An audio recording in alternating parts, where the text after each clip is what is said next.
Hello. Today we're going to talk about signs.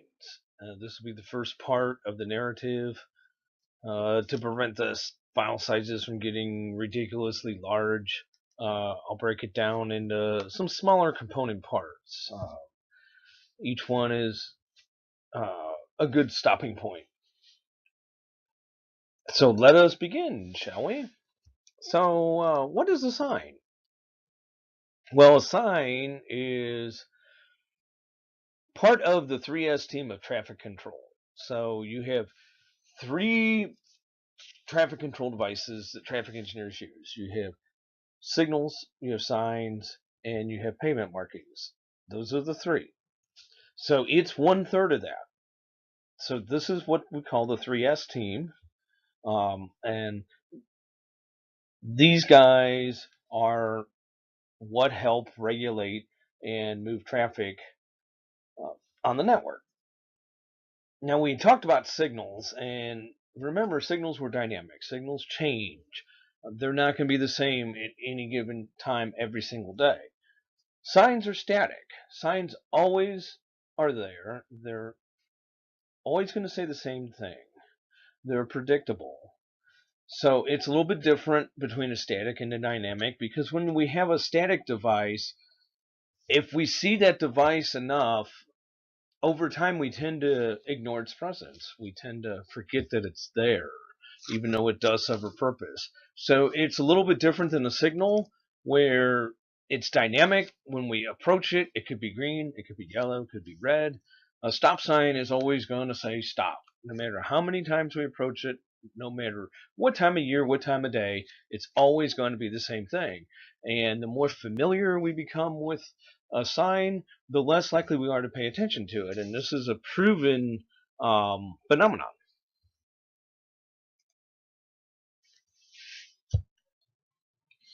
So, what's the function and purpose of a sign? Well, its function and purpose is to provide regulations, warning, and guidance. So, those are the three big things. We have regulations, that's the law, what you have to do and what you cannot do. Warning, it's not necessarily you have to do this, but it's things maybe you should or should not do. Um, Maybe telling you that there's a hazard there, like a crossroads or wildlife or a sharp curve. And guidance, that would be street name markers, uh, mileage markers, route markers, something to help us navigate the roadway system. And so, what signs are intended to do is help maximize safety. For example, warning signs. They're there to help enhance safety and also to maximize efficiency. That's why we have guide signs. That's why we have signs that tell you where the route is going to or what the name of the street or road is to make the network run more efficient. So to fulfill this mission, there's really three things that a sign has to do. One, it has to command respect. If you don't respect that sign, if you think that sign's lying to you, or uh, you just stop paying attention to it, then the sign is absolutely pointless. It's not going to help. The second thing is a sign always has to convey an understandable message. If it is too wordy or it's confusing, then it's no good, right? Because we're expecting people as they drive down the roadway network to make split decisions. And just a couple seconds uh, could mean a motorist is several hundred feet down the road. And a couple seconds is literally the snap of the fingers, is the time it takes from uh, driving safely to a collision. So it has to be understandable. If motorists are confused, that becomes a problem. And you'll see a lot of signage out there that's very confusing to the motorists. They don't quite understand what the meaning is. So that causes them to slow down uh, or swerve or otherwise take other actions that they may not be willing to take. Or, for example, I'm going down a freeway and I need to know which lane to be in to get off the freeway. And if the signage is not very clear, then suddenly you're forcing a motorist when their exit is coming up on the right, let's say, um, and they didn't expect it because the signage was confusing, suddenly they're having to cut across several lanes of traffic. And if this is a very busy time of day, that could possibly be fatal. So we have to be concerned about that. And finally, any sign has got to work in concert with the other two parts of the 3S team. We don't want signs to conflict with our signals. We don't want signs to conflict with our pavement markings. So if a sign says one thing and a pavement marking is indicating something else, let's say the sign says the right lane must turn right. And then the pavement marking is showing markings that the right lane goes through.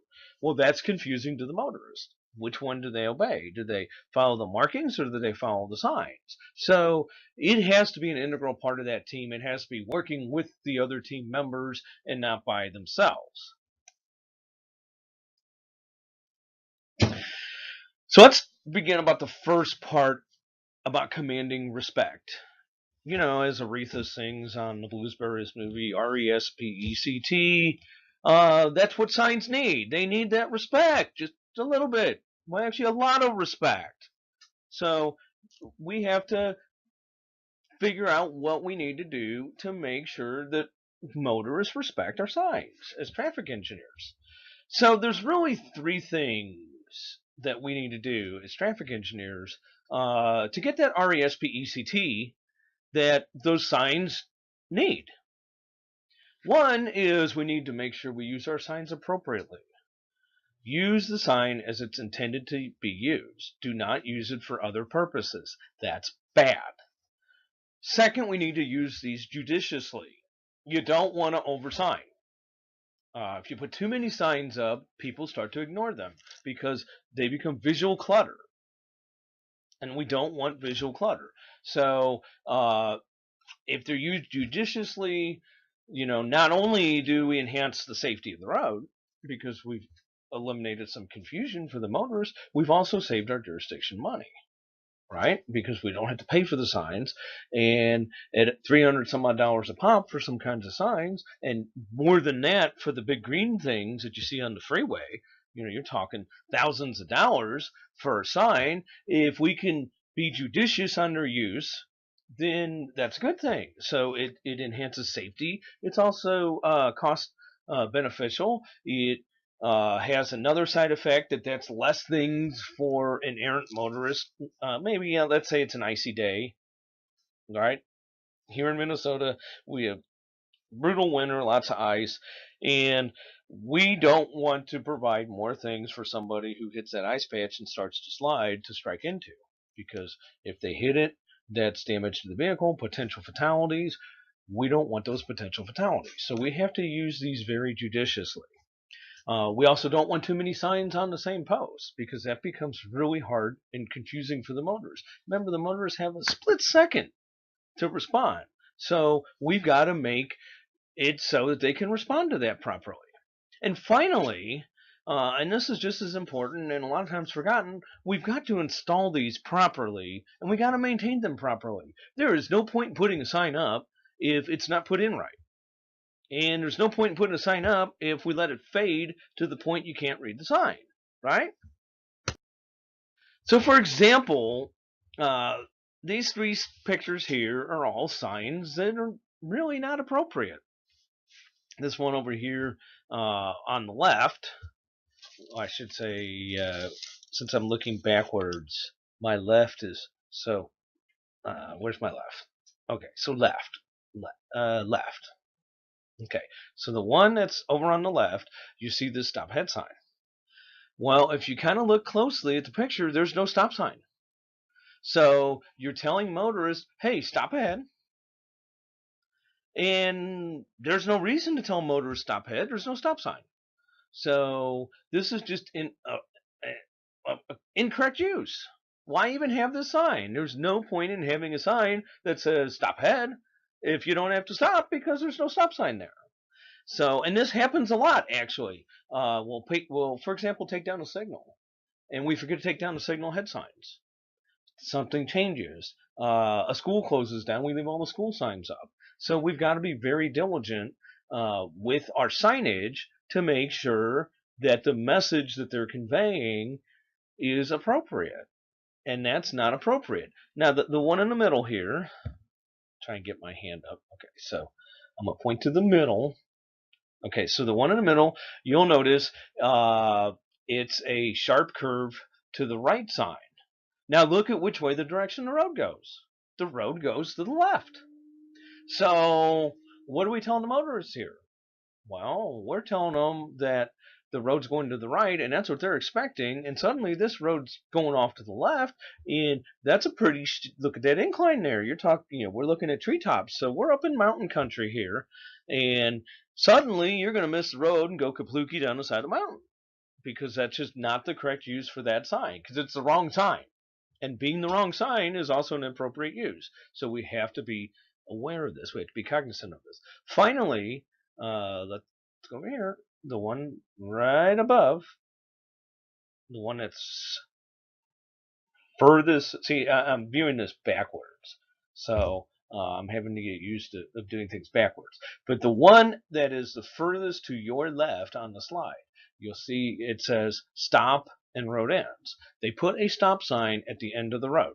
Now, a stop sign is not meant to be at the end of the road. A stop sign is meant for when you approach another road and you need to stop, because if you don't, there's a pretty good chance you're going to get hit, that there's a hazard there. That's what a stop sign's for. It's not to be at the end of the road, because obviously you have to stop because it's the end of the road now, isn't it? And if you don't stop, you're going to go off the road. So this is a completely inappropriate use of a stop sign.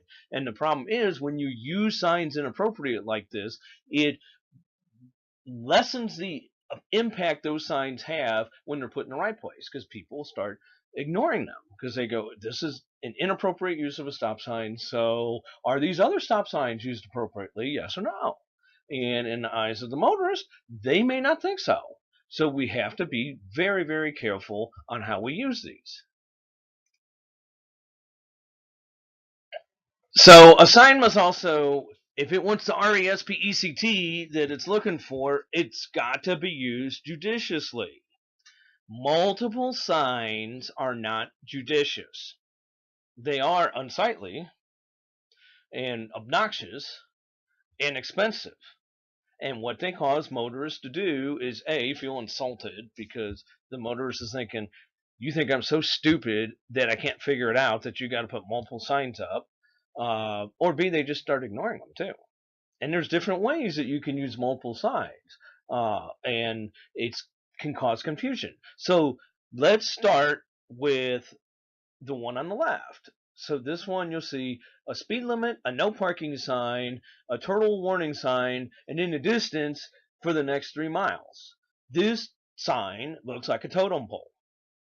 I'm waiting for like eagle wings and, hawk beaks and things like that to come out of this signpost. This is way too many signs on one signpost. Granted, the jurisdiction wants to save money. They don't want to put a lot of posts up. I got that. But you don't do this. This is bad. This is bad, bad, bad, and confusing to the motorist. Because, again, they see a sign, they're trying to react instantaneously, and I'm getting all this information. And it's not even the same information. So I'm getting information, here's how fast I gotta go. Oh, I can't park here. Well, you know what? If I'm going 45, I'm not planning to park. No one parks a car at 45 miles an hour. Now, do they? No. Oh, so I'm going to park and I'm going to run over the turtles. Well, you know what? I'm not really concerned about the turtles right now because I'm going 45 and I'm just trying to keep straight on the road. So don't do this. This is bad.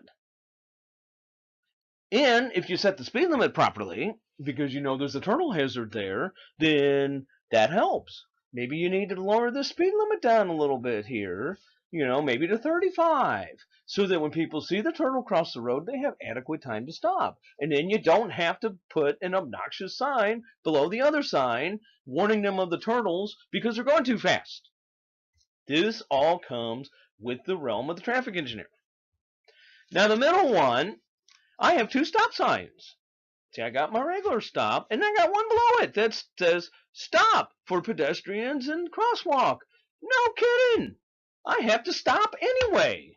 So if a pedestrian's in the crosswalk, I already have to stop because the stop sign says stop. So what are you saying? Are you telling me that if there's pedestrians in the crosswalk, my stop sign doesn't apply anymore? I can suddenly run a stop sign if there's a pedestrian there, and the stop sign only applies when there's no pedestrians? No! The stop sign is there all the time. So that is an inappropriate use, and my other favorite one is this one that's on the left, the two one-ways. So we got two one-ways. They're not even the same kind of sign, are they? So one is the horizontal one. It's not very tall, but it's long. And then you got the other one that's a vertical one, which looks more like a traditional sign. So you got two signs that don't even look alike. So that's confusing right there. Now the fact that you got one that's sitting inside a bush. So you know what? Instead of having two signs, take the one out of the bush. That way you don't have to worry about it. It's in a bush anyway. Just remove it. There we go. Finally, we have got to properly install and maintain these bad boys. So look at this one on the left. Look at this. This is on a high-speed road. Okay, this is right down from where I lived when I lived in Farmington, Missouri. And so this high-speed road, it's a rural road, 45, 50 miles an hour. Okay, you can see the big sign for cameramen's. Look how itty-bitty that stop sign is. 2, 3 feet high, maybe? How's anybody going to see that? Seriously? How are they going to see that? They're not. And what's going to happen is they're going to blow right through that stop sign and cause a collision. And that would be bad. And it's not going to be the fault of the driver. It's going to be the fault of the jurisdiction who put in the miniature stop sign because it's the wrong type of installation. We need to make the stop sign the correct height and the correct size. Not only is the height too low, but the sign's too small. It's not even the correct size. So now let's look at the one right next to it. So it's down below a little bit. And yeah, that is a stop sign. You can see the octagonal shape. It looks stop sign-ish, except it's white. So that thing has been out there for years and years and years. To fade this much, that thing has been out there for a long, long time. Now, in all those years, don't you think anybody with the city where this is at said, gee, I can't see the stop sign. Stop signs are supposed to be red, not white. Maybe we should replace this thing. No, it's okay, but it's not okay. Because once you start doing that, people just start ignoring signs. Because they go, okay, if the city doesn't care, why should I? And then right on the left, you'll see two pictures, and it's this orange sign. And then, of course, there's a picture of me standing next to the orange sign. So this is one I saw up here in Minnesota. So you got this orange sign, and I took the selfie of myself standing next to it because I should not be taller than a sign. Okay? I am not the Jolly Green Giant. No, he's down the road, piece. He's got a little tall statue down there. I am not the Jolly Green Giant. I am just a 5'10" human. So I should not tower over a sign.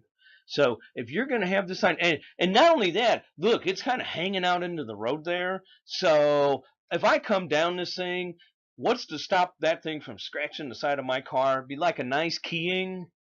No. There's no excuse for this. No reason for this at all. So people just aren't just going to pay attention to it because there's no point. So this is the end of this first part of this module, and please join me for the second part.